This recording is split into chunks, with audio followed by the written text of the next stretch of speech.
বলুন আপনি স্যার আমরা থ্যাংক ইউ, সংস্কৃত নিয়ে কি আপনি ইউ হ্যাভ অ্যাগ্রিড বলতে।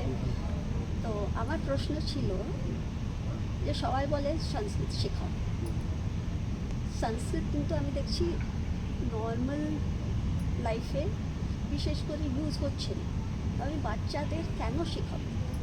এটা তো একটা খুব অসাধারণ প্রশ্ন, কারণ এখন যে সময় চলছে সেখানে কেন একজন বাচ্চা বা তার বাড়ির লোকজন তার শিশুকে বা তার সন্তানকে সংস্কৃত ভাষা শেখাবে, এটা একটা বিরাট বড় প্রশ্ন হয়ে দাঁড়িয়েছে। কারণ আমি তো ইংলিশও পড়ছি, আমি বাংলা পড়ছি বা অন্যান্য যে ভাষা রয়েছে ভারতীয় ভাষা সেগুলো পড়ছি। একটা ভাষা যেটা এতদিন আগে ছিল সেটাকে আবার নতুন করে আমার পড়ার কী দরকার রয়েছে? এখন প্রথমত অবশ্যই সংস্কৃত পড়তে হবে। তার কারণ কি, এটি একটি এটি একটি সংস্কারিত ভাষা। প্রথমত সংস্কৃত শব্দটার অর্থ সংস্কার, মানে কেন একজন ইংলিশে আমি যখন একটা বাচ্চাকে পড়াচ্ছি সেখানে তার যে শব্দ ভাণ্ডার সেটা এখন বর্তমানে প্রায় 1.5 মিলিয়ন, কিন্তু সংস্কৃততে সেই শব্দ ভাণ্ডারটা অনেক বেশি। সেখানে দেখা যাচ্ছে 102 ট্রিলিয়ন ওয়ার্ডস। আচ্ছা, এটা শব্দ ভাণ্ডার দিয়ে তো কোনো ভাষাকে মাপা যায় না, কিন্তু দেখুন আমি ইংলিশে কি বলছি, ইউ, মানে তুমিও ইউ, আপনিও ইউ, সব কিছু ইউ, কিন্তু সংস্কৃত কতটা সংস্কারিত। তব মানে তোমার, কিন্তু ভবতঃ মানে আপনার।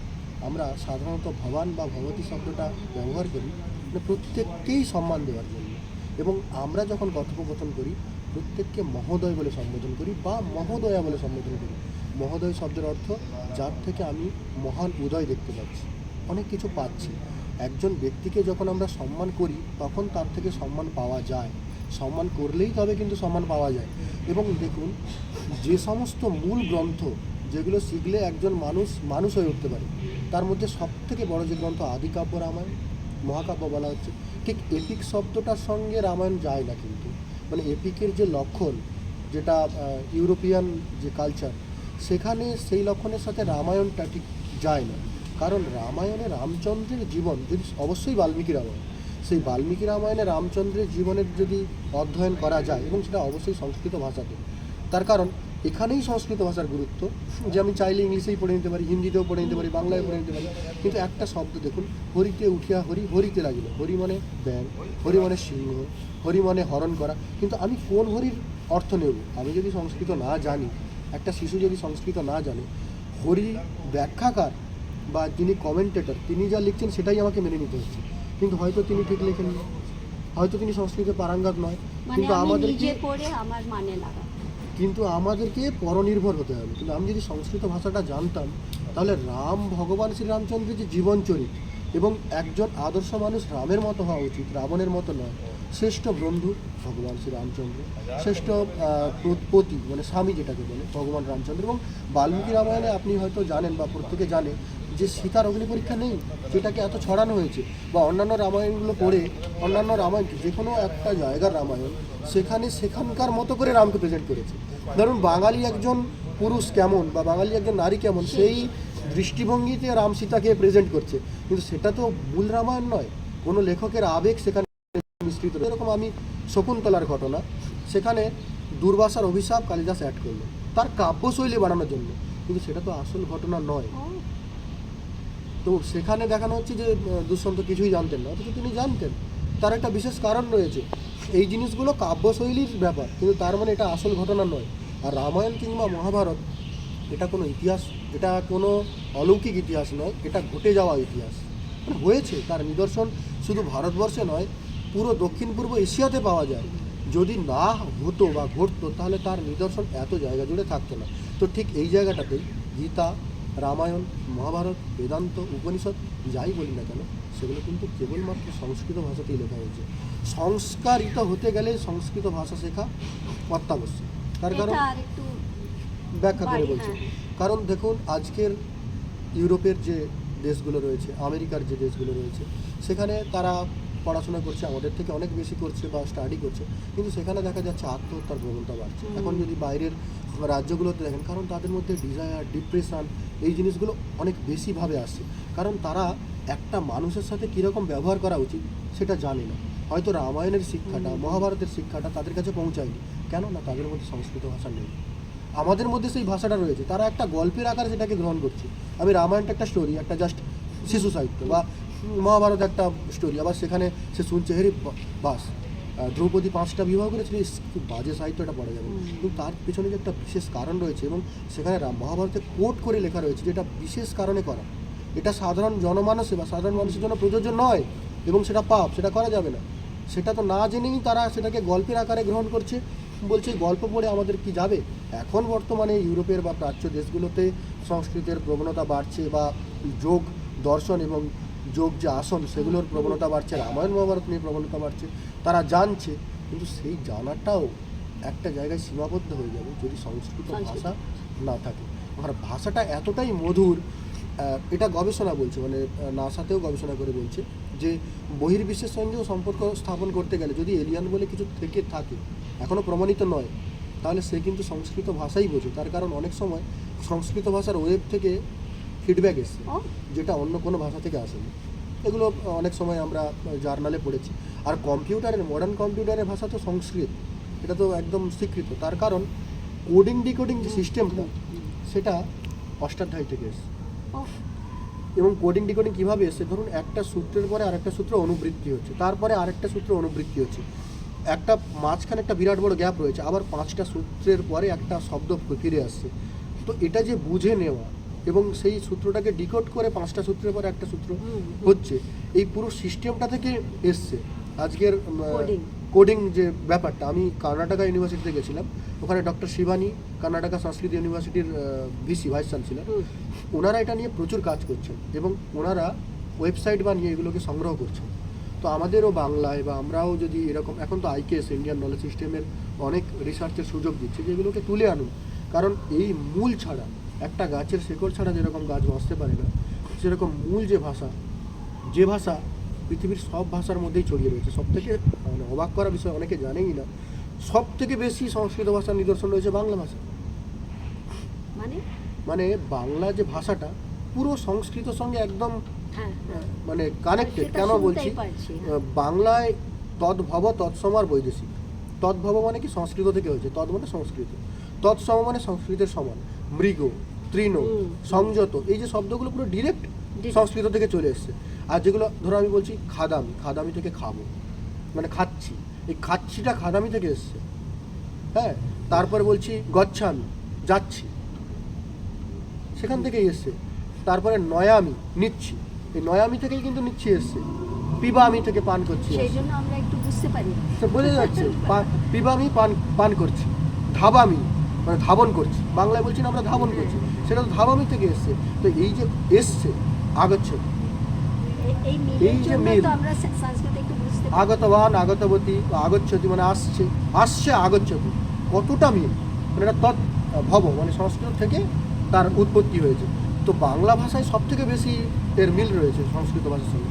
একটু যদি আমরা চেষ্টা করি, আমরা এখন যদি উঠে পড়ে প্রত্যেকে মিলে প্রয়াসটা শুরু করি যে আমাদের বাড়ির বাচ্চাদেরকে, আমাদের বাড়ি বা আমরা নিজেরা শিখবো, আগে নিজে আচরণ করে অন্যদেরকে আচরণ করাবো। আমি শিখবো, নিজের প্রচুর ইনস্টিটিউট আছে, সংস্কৃত ভারতী আছে, ছোটো ছোটো ট্রাস্ট আছে, এনজিও আছে যারা সংস্কৃত ভাষা শিক্ষা দিচ্ছে, দূরশিক্ষা আছে, ডিস্ট্রিক্ট এডুকেশন আছে, তো আবার অনলাইনে আছে, ইউটিউবে আছে। শুধু আমাদের ইচ্ছেটা রাখতে হবে যে আমরা সংস্কৃত ভাষা শিখবো।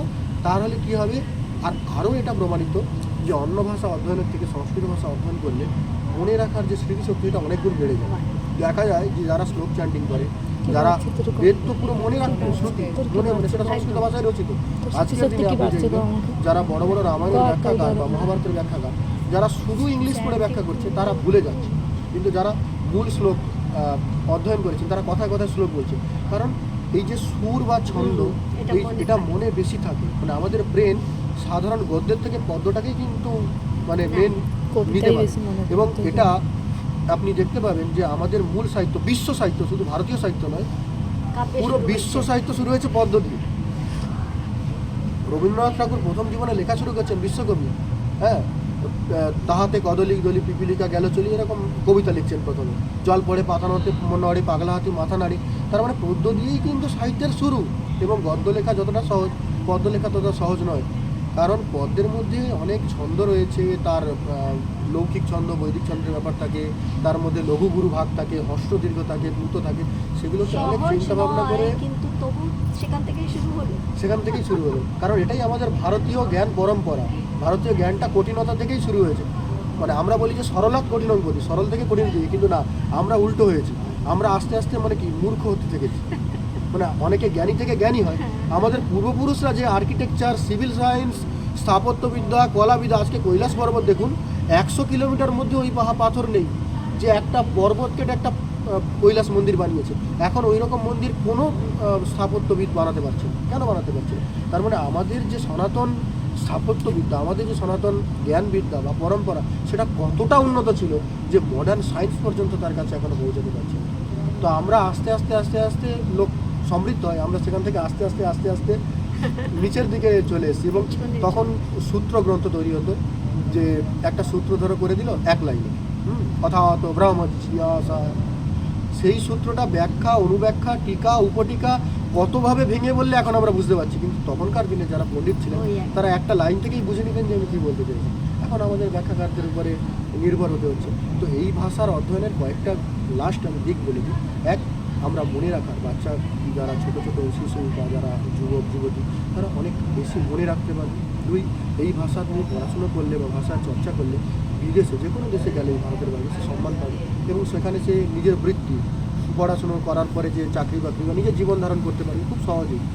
এখন যে মড মিশনগুলো রয়েছে, সেই মড মিশনে পড়াতে পারবে।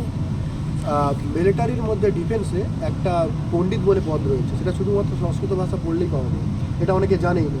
তো সংস্কৃত ভাষা পড়ার পরে সেখানে জব করতে পারে। আচ্ছা, কিছু না হলেও ব্যাখ্যাকার, কথাকার হয়ে ভারতবর্ষের বিভিন্ন জায়গায় গিয়ে ব্যাখ্যা করতে পারে। প্রফেসর, স্কুল কলেজ মানে প্রথাগত শিক্ষা সে করতে পারে। তারপরে এর মধ্যে রয়েছে আয়ুর্বেদ, যোগাসন, মেডিটেশন, এগুলোর টিচার সে হতে পারে। এবং সঠিক সংস্কৃত জানলে নিজের জীবনে কিভাবে দুঃখের নিরোধ করা যায়। একটা মানুষের টাকা থাকলেই তো জীবন চলে না। আমার কাছে প্রচুর টাকা আছে কিন্তু আমার কাছে দুঃখ যাচ্ছে না, প্রচুর টাকার দুঃখেই আমি, টাকার ভয়েই আমার কাছে এত টাকা আছে, কী হবে না হবে সবসময় চিন্তার মধ্যে আছে। জীবনশৈলীটা কিভাবে হওয়া উচিত সেই জীবনশৈলীর শিক্ষা দিতে পারবে, এবং একজন অন্যায়হীনতা বোধ গড়ে উঠবে। মানে আমি পাপ করব না, অন্যায় কাজ করব না, রামের মতো প্রবর্তিত হব, সৎ কথা পথে চলবো, সত্য কথা বলবো। এই যে নৈতিক শিক্ষা, এই নৈতিক শিক্ষাটা পুরোটা সংস্কৃত ভাষার মধ্যে লুকিয়ে আছে। এবং শুধু এই নয়, আমাদের যে ইসরোতে অনেক বিজ্ঞানী রয়েছেন যারা সম্পূর্ণ সংস্কৃত ভাষায় কথা বলতে পারে। এবং আজকের দেখুন যে বিদেশের যে কয়েকটা দেশের উদাহরণ দিই, থাইল্যান্ডের যারা রাজ পরিবার এখনও যে রয়েছে, তারা রামা উপাধি নিয়ে এখন সিংহাসনে বসে এবং তারা শুদ্ধ সংস্কৃতে কথোপকথন করে। কম্বোডিয়াতে আপনি যান, সেখানে রামায়ণের নাটক হচ্ছে। মায়ানমারে যান আপনি, সেখানে রামায়ণের নিদর্শন পাওয়া যাচ্ছে। তো তারা আমাদের ভারতীয় কালচারটাকে ধরে রেখেছে এবং তারা জানতে পেরেছে যে এটাকে যদি আমরা চর্চা করি তাহলে আমরা অন্তত জীবনে ভালোভাবে জীবন ধারণ করতে পারবো। কিন্তু আমরা আমাদের হাতের কাছে থাকা সত্ত্বেও সেটাকে গ্রহণ করছি না। এটা আমাদের দুর্ভাগ্য, এবং এই দুর্ভাগ্য থেকে আপনারা বেরিয়ে আসুন, সংস্কৃত চর্চা করুন, সংস্কৃত অধ্যয়ন করুন। এবং শুধু নিজে চর্চা নয়, বলুন আমি সংস্কৃত একদমই বলতে পারি না, কিন্তু আমি সংস্কৃত প্রেমী হয়ে উঠি। আমি বিষয়টাকে ভালোবাসি, ভালোবাসা দিয়ে সমস্ত কিছু জয় করা যায়। আপনি যদি সংস্কৃতকে ভালোবাসেন তখন দেখবেন সংস্কৃত আপনাকে ভালোবাসা শুরু করবে। আর তখন আপনি বুঝে না বলতে পারলেও অনেকজনকে উদ্বুদ্ধ করবেন, তোমরা শেখো। আমি আমার জীবন কাটিয়ে ফেলেছি, আমি বলতে পারি না, কেউ তোমরা শেখো। তাহলে কী হবে? আবার একটা মানে সেই কথাই আছে, ভারত আবার জগৎ সবার শ্রেষ্ঠ হবে। তো সংস্কৃত অবস্থান, অধ্যয়ন এবং অধ্যাপনা, পড়ো এবং পড়া, এটা অত্যন্ত জরুরি। এবং যে দিন আসছে, আমরা যে একটা বাজে সময়ের মধ্যে দিয়ে যাচ্ছি, মানুষের মধ্যে লোভ, হিংসা, ক্রোধ, মারামারি, রাজনীতি, নোংরামি, এগুলো প্রচুর পরিমাণে স্প্রেড করছে সারা পৃথিবীতে। আজকে রাশিয়ার সাথে ইউক্রেনের যুদ্ধ হচ্ছে, বিশ্বযুদ্ধ হওয়ার একটা সময় এসছে, আমেরিকা এই দেশের সঙ্গে যুদ্ধ করছে, কারণ তাদের মধ্যে সেই জ্ঞানটা নেই। অথচ আমাদের ভারতবর্ষ এমন একটি দেশ, এখনও পর্যন্ত আমরা গর্ব করে বলতে পারি কোনো দেশকে কাউকে আক্রমণ করি, প্রথমে গিয়ে কাউকে আক্রমণ করি। আমরা শুধু সহিষ্ণুতার ধর্ম দেখিয়ে গেছি, প্রতিরোধ করে গেছি। তার মানে আমরা এই নয় যে আমরা অসমর্থ, কিন্তু আমরা কাউকে কষ্ট দেওয়ার জন্য আমাদের সত্তাকে প্রয়োগ করি। এটাই আমাদের দেশ, এটাই ভারতবর্ষ। আর এই যে মাঝখানে যে একটা খারাপ সময় যাচ্ছে, এটা কেটে যাবে, নতুন একটা দিন আসতে চলেছে। সেই দিনে আপনারা সেই একজন সৈনিক, সংস্কৃত সৈনিক, সংস্কারের সৈনিক হয়ে দাঁড়ান। তাহলে নিজের জীবনে অন্তত কিছু মানে যেটা অহংকার নয়, যেটা আত্মাভিমান, বলতে পারবেন যে আমি ভারতীয়, সেটুকু আমরা বলতে পারি। এবং এটাই আমাদের মূল লক্ষ্য হওয়া উচিত। সংবাদ সত্যম সংবাদ মহাবিশ্বে অমৃতস্য পুত্র, আমরা প্রত্যেকেই অমৃতের পুত্র। শুধু আমাদের মধ্যে যে ভেদভাব, আমাদের মধ্যে যে হিংসা, দেশ, ঈর্ষা, এগুলো যদি চলে যায়, আর এগুলো যাবে সংস্কৃত অধ্যয়ন থেকে, তাহলে আমরা একটা নতুন দেশ গড়ে তুলতে পারবো।